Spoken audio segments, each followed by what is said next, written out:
আসসালামু আলাইকুম। বিকালে একটু ঘুরতে আসলাম,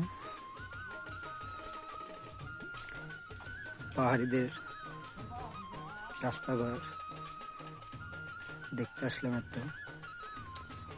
এখানে পাহাড়ি বলে কোনো কথা নেই, এখানে বাঙালি পাহাড়ি সবাই একসাথে বসবাস করে। তো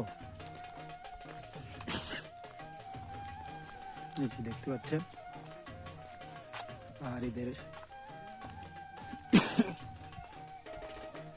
অবস্থা।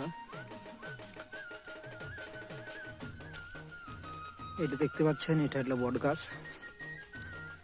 বট গাছের নিচে যে ঘরটা দেখতে পাচ্ছেন, এটা হলো চাকমাদের মন্দির।